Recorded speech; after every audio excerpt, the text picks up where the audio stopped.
Heidi here from Rain Country. God is good all the time. And forgive me, I'm a little hoarse today. Been trying to shoot a lot of videos, using my vocal cords a little more today. And I've got nodules on my vocal cords. And so sometimes they'll swell up and make me sound hoarse. So that's what's going on there. I don't have a cold. I'm doing fine.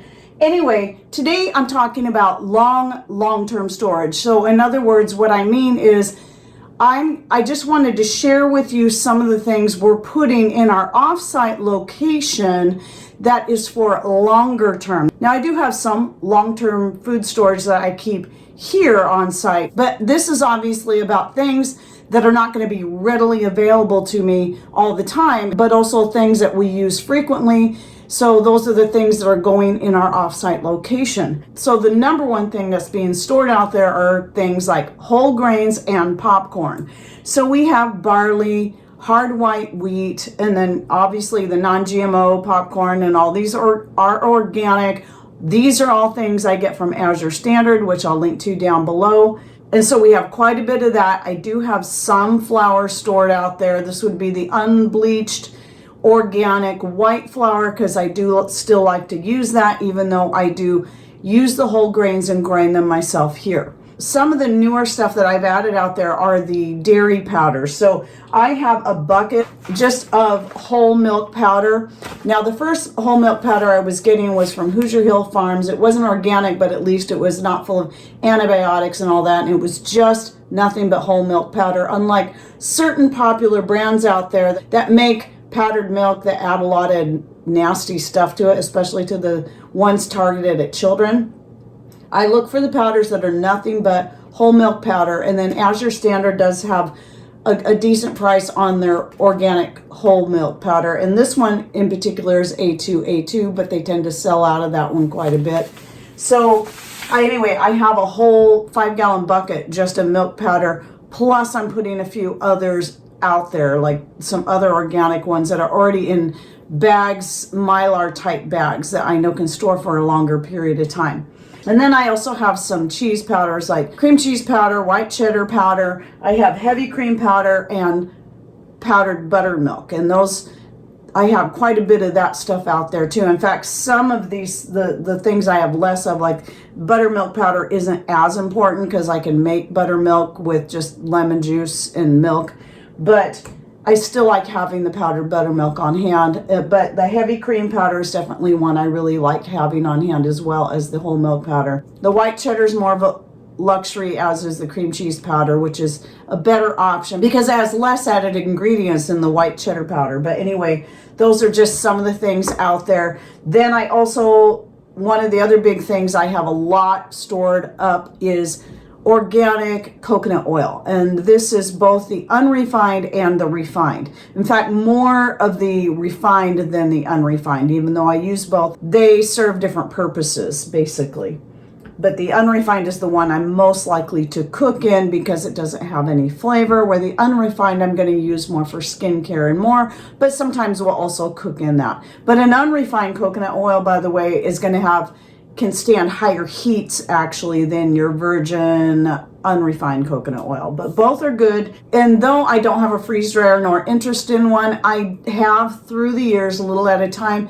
been stocking up on some of our favorite foods in a freeze dried form. Only the ones we like freeze dried. We don't like everything freeze dried, but a lot of that is going to be fruits like bananas, raspberries, strawberries, mangoes, and pineapple. And I get all my freeze-dried and some dehydrated goods through Mother Earth Products now. And you can see a photo here of a tub that just recently got sent out there. I also do like to buy their dehydrated carrots. Even though we try to grow carrots, we never quite get as many carrots as we really like to have. So I do like getting their organic carrots, especially now that they're carrying the organic ones now. And then anything that they have that's organic, those are the things I stock up on. I keep them in their Mylar bags. I prefer to buy them in their Mylar bags because not only do you save $1 for each one than you would buying them in the plastic tubs. They're going to be kept darker. They're going to be take up less room than those plastic jar containers. But really, a lot of those things, especially the freeze-dried fruits, those are more of luxury type items that I like to keep on hand to add a little more nutrition, but also flavor to our food storage, because I can take the freeze-dried fruits, I can powder them up and use them in flavoring for anything like making cream pies or icings to go on breads, cinnamon rolls, and more. And just whatever, you can even make smoothies and stuff out of them. We don't do smoothies a lot here. They're fine now and then, but we're not big smoothie people. And then we do also have some dry dog food. We store the Kirkland grain-free dog food, so I have some buckets of that. And then I also have some jars of vacuum sealed organic crackers and cereals. And I don't have a ton of that, but I do have some. Again, a lot of that is more about helping to prevent food fatigue. Though I do make my own homemade granola out of the oats that I store, which is another grain that is stored out there, are rolled oats. And of course there's cooked oats, so oatmeal, make that for breakfast quite a bit, as well as other types of cooked breakfasts such as pancakes made from scratch, biscuits and gravy made from scratch, you name it. But Patrick still really likes his cold cereal. I don't typically eat breakfast, but I do like to keep some different cold cereals of his favorite varieties on hand. So I did want to at least have a little bit put out there for that. I'm sure there's more out there that I'm probably forgetting.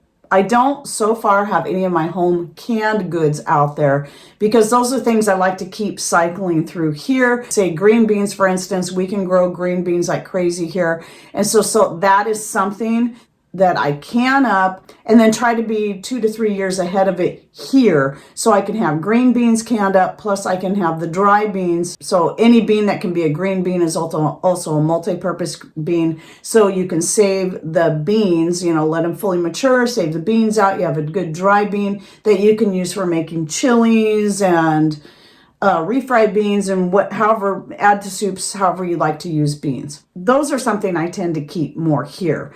Along with, I don't think I have any dry beans stored out there either. So those are all here, because I don't store a ton of dry beans, especially since that's something that we can grow pretty good here. And then, canned meats, whatnot, that's all something I'm more apt to try to keep here, so I can always have it in front of me and always try to keep working through it in a more timely fashion. Now, dehydrated goods I'd be fine with. So I'm considering possibly putting some of my dehydrated eggs from my own chickens out there.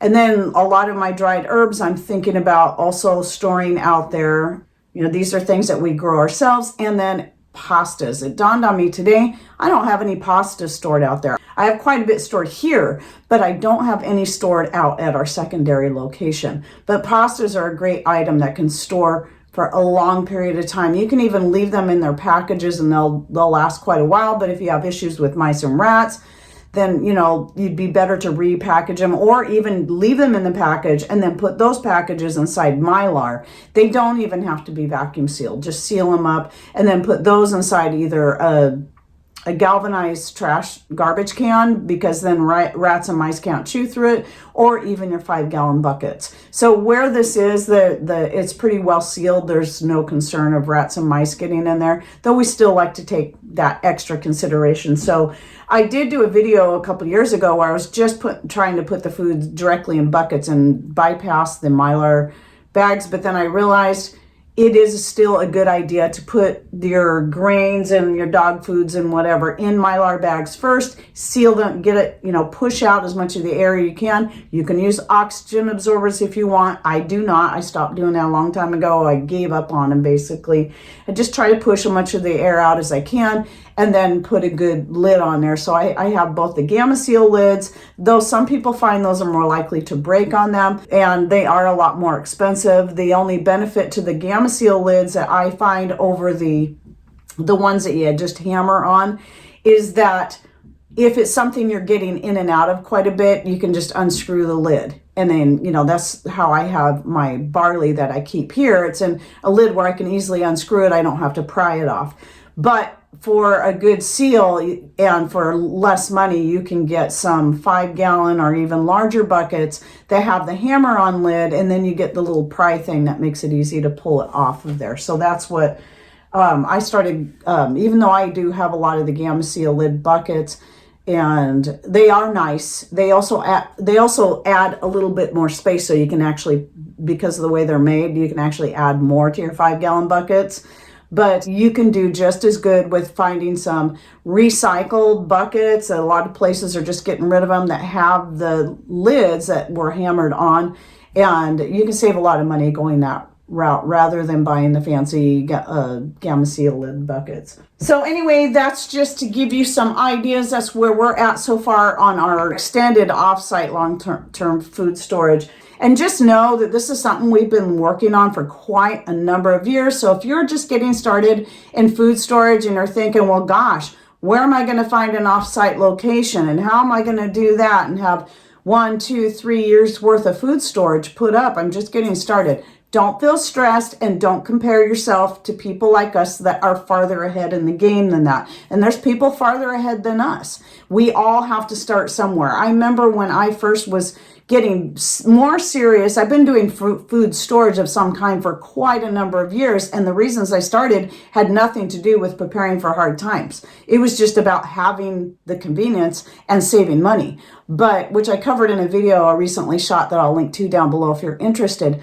But really, when I got more serious about, gosh, we're watching all this stuff happen in the world, I think it's going to be important to have as much food storage and then grow as much food as we can. And when I felt really overwhelmed when I was comparing myself to all these people who were ahead of me by years and years. So you can't do that, because it will only stress you out and make you just want to give up. You just got to start where you're at and build from there. Learn how to start buying things in bulk, learn how to package things up. I have a ton of videos on this. A lot of other channels have tons of videos on this. In fact, I'll link down below to the video on how to buy in bulk, and any other video I think might help you get started. So I'll link to any of those videos that are relevant. So make sure you click on either more or show more somewhere down here below the video screen. It will depend on the device you're on, but anyway, that will open the whole description box so you can see all the different video links and other information I'll be putting down there. And please, anyone who has any thoughts or suggestions on long-term food storage, then please put that in comments down below so people can learn from you as well. And it's always good for me too to get some other ideas. I learn quite a bit from my followers and the things that they share, and then I try to relay that back to others as I learn from them as well, so we can all keep sharing information with each other and really grow and learn along the way. All right, well, I hope you enjoyed this video. Thanks for watching. Take care, and God bless.